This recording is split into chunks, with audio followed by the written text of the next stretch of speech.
하나님의 음성을 듣는다는 개념은 종종 유레카의 순간과 비슷하다고 느껴집니다.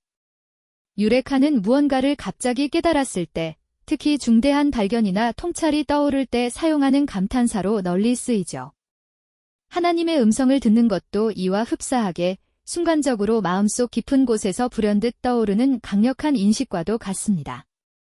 그것은 마치 번뜩이는 아이디어가 마음속에서 솟구치는 것과 같은 경험입니다. 하지만 오늘날 많은 기독교인들이 하나님의 음성을 듣는다는 개념 자체를 오해하거나 때로는 이단적이라고 판단하는 경우가 있습니다. 신비주의, 은사주의와 관련된 왜곡된 신앙과 연결되어 부정적인 시선으로 보는 이들도 많습니다. 실제로 하나님의 음성이라는 표현은 그 자체로 오해를 불러일으킬 여지가 있기에 많은 이들이 직접적으로 이 용어를 사용하기보다 하나님이 이런 마음을 주셨다라고 우회적으로 표현하기도 합니다. 하지만 성경은 분명히 말합니다. 요한복음 10장 27절 개역개정은 이렇게 말합니다. 내 양은 내 음성을 들으며 나는 그들을 알며 그들은 나를 따르느니라. 우리는 주님의 양입니다. 양이라면 목자의 음성을 알아듣고 그 음성에 따라가는 것이 자연스러운 일입니다. 즉, 하나님의 백성이라면 하나님의 음성을 듣고 그 인도하심을 따르는 삶을 살아가야 한다는 것입니다. 저는 모태신앙인입니다. 어릴 때부터 교회를 다녔지만 하나님의 음성을 듣는다는 것은 저와는 무관한 일이라고 여겼습니다. 주변에도 그런 경험을 이야기하는 성도들을 본 적이 거의 없었기에 저에게는 믿기 어려운 영역이었죠. 하지만 시간이 흐르고 하나님과 점점 더 친밀해지면서 저는 하나님의 음성을 듣기 시작했습니다. 그것은 한순간에 번개처럼 찾아오는 것이 아니라 서서히 깊어지는 관계 속에서 자연스럽게 들리기 시작한 것입니다. 마치 갓난아기가 엄마 아빠와 함께 지내며 자라가다 보면 부모의 목소리를 점점 알아듣고 뜻을 이해하게 되는 것처럼 하나님과의 관계도 그렇게 천천히 하지만 분명하게 발전해 갑니다. 신앙생활을 지속하다 보면 하나님과 가까워질수록 우리는 하나님의 음성을 점점 분별하게 됩니다.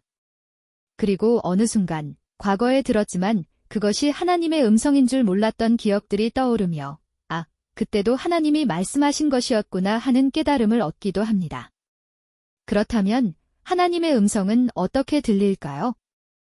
대부분의 경우 그것은 소리로 한 글자 한 글자 들리는 방식이 아닙니다. 오히려 한 번의 생각이나 마음의 울림으로 다가오는 경우가 많습니다. 한 문장의 긴 내용이 순간적으로 마음에 깊이 꽂히는 경험, 말로 설명할 수 없는 확신이 밀려오는 느낌이죠. 그래서 하나님의 음성은 종종 길초도 걸리지 않은 유레카와도 같습니다. 정리되지 않은 아이디어처럼 한순간에 불쑥 떠오르기 때문에 우리는 그것을 곧장 메모장에 기록하게 됩니다. 이때 우리의 언어로 다시 정리하고 해석하면서 마치 하나님께서 이렇게 말씀하신 것 같다고 문장화하게 됩니다. 하나님은 정확히 그 문장 그대로 말씀하시지는 않으셨지만 그 생각과 메시지를 통해 우리에게 말씀하신 것입니다. 그렇다면 하나님의 음성을 어떻게 분별할 수 있을까요? 첫째로, 기준은 성경입니다. 하나님의 음성이 성경 말씀과 어긋나지 않는지를 살펴야 합니다. 또한 하나님의 성품과 일치하는지도 매우 중요합니다. 하나님은 거룩하시고 사랑이 많으시며 질서의 하나님이십니다. 그분의 성품과 전혀 어울리지 않는 음성이라면 그것은 하나님께서 주신 것이 아닐 가능성이 높습니다.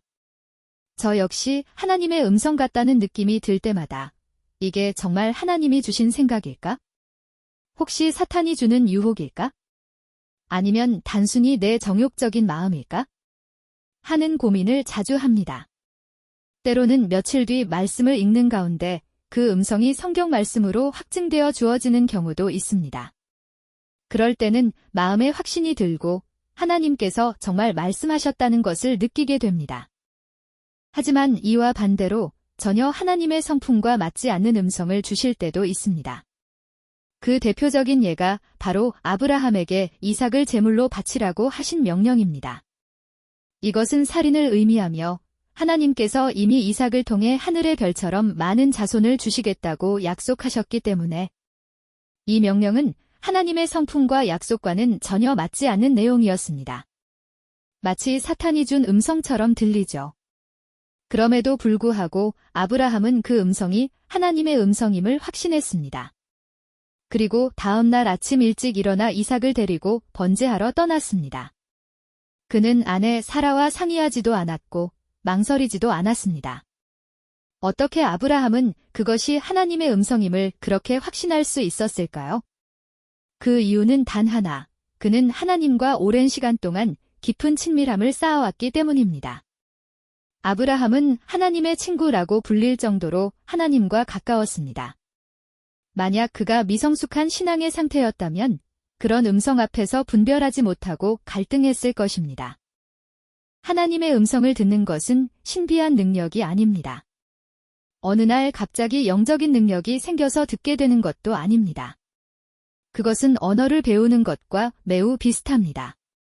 오랜 시간 가까이 지낸 사람의 표정과 행동만으로도 그 사람이 무엇을 말하고자 하는지를 아는 것처럼 하나님과 친밀한 관계 안에 있을 때 우리는 하나님의 뜻을 자연스럽게 알아차리게 됩니다. 때로는 하나님이 직접 음성으로 말씀하시기보다 사인을 통해 메시지를 주시기도 합니다. 마치 눈치를 주듯 반복적으로 떠오르는 생각이나 마음의 부담, 사람을 통해 혹은 환경을 통해 간접적인 메시지를 주십니다. 그 사인은 매우 은근하고 추상적이며 분명하지 않을 수 있습니다. 하지만 반복되거나 마음속 깊이 울릴 때 우리는 그것이 하나님의 메시지라는 것을 감지하게 됩니다. 하나님은 우리의 주변 곳곳에 당신의 메시지를 새겨두십니다.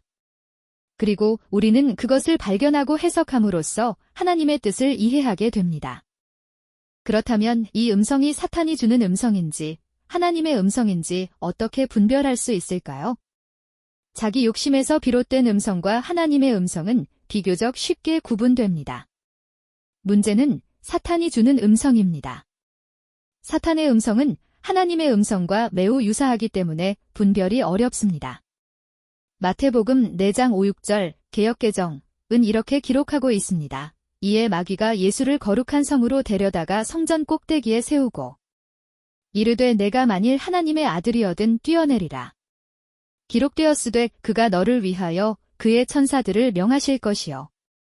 그들이 손으로 너를 받들어 내 발이 돌에 부딪히지 않게 하리라 하였느니라. 사탄은 놀랍게도 하나님의 말씀인 성경을 인용하며 예수님을 시험합니다. 하나님이 너를 도와주실 것이니 절벽 아래로 뛰어내려도 괜찮다는 것입니다. 이러한 유혹은 단순한 거짓말이 아닙니다. 오히려 믿음처럼 포장되어 있어 분별하지 못하면 속기 쉽습니다. 오늘날 우리도 비슷한 음성을 들을 수 있습니다. 아무것도 하지 않아도 하나님께서 당신에게 열매를 맺게 하실 것입니다. 라는 식의 말입니다. 듣기엔 믿음의 말처럼 들리지만 사실 이는 진리를 왜곡한 것입니다. 하나님은 심은 자에게 열매를 주십니다. 씨를 뿌리지 않았는데도 열매를 기대하는 것은 잘못된 믿음입니다. 하나님의 능력을 핑계 삼아 우리의 책임을 회피하려는 교만일 수 있습니다. 우리는 마태복음 4장을 통해 사탄이 예수님께 가했던 3가지 대표적인 시험을 배워야 합니다. 이 시험은 단지 옛 이야기로 끝나는 것이 아니라 지금도 동일한 방식으로 우리를 유혹합니다.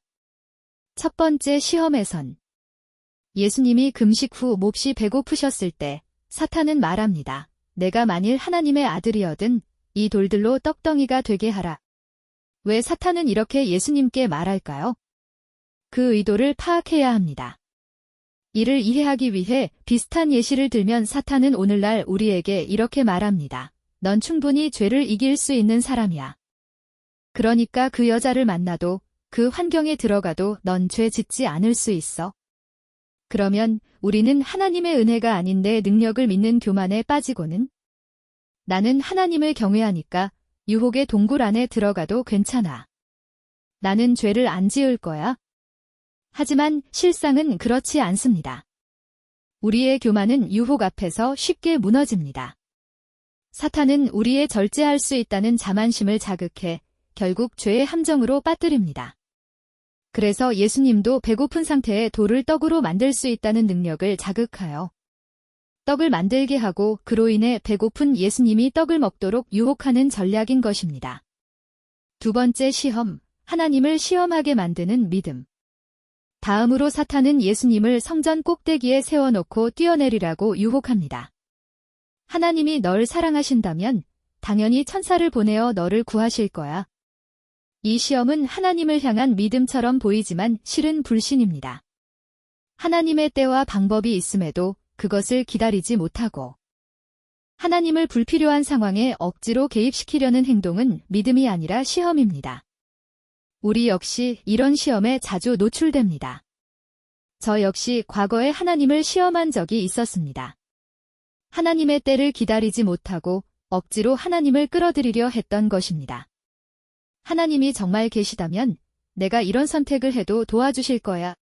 이런 태도는 하나님을 신뢰하는 것이 아니라 조종하려는 마음입니다. 세 번째 시험, 세상의 영광, 곧 돈의 유혹.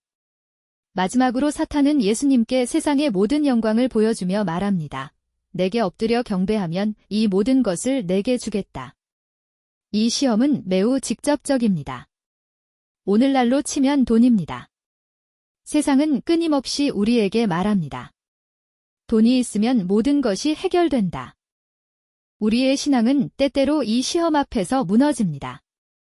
하나님의 뜻이 분명히 아닌 줄 알면서도 더 많은 돈과 성공을 위해 타협하게 됩니다. 결국 하나님이 아닌 돈을 선택하게 되는 것입니다. 이처럼 사탄의 음성은 매우 교묘하고 정교합니다. 그는 때로는 말씀을 인용하고 때로는 믿음처럼 가장하며 우리를 죄의 길로 이끕니다. 우리는 항상 세 가지 음성 사이에서 분별해야 합니다. 하나님이 주시는 음성, 내 정욕에서 나오는 생각, 사탄이 주는 거짓된 유혹, 그리고 받은 음성을 성경에 검사해 보십시오. 성경을 통해 하나님이 분별할 수 있도록 해주실 것이고 하나님의 음성이라면 성경을 통해 확증해 주실 것입니다.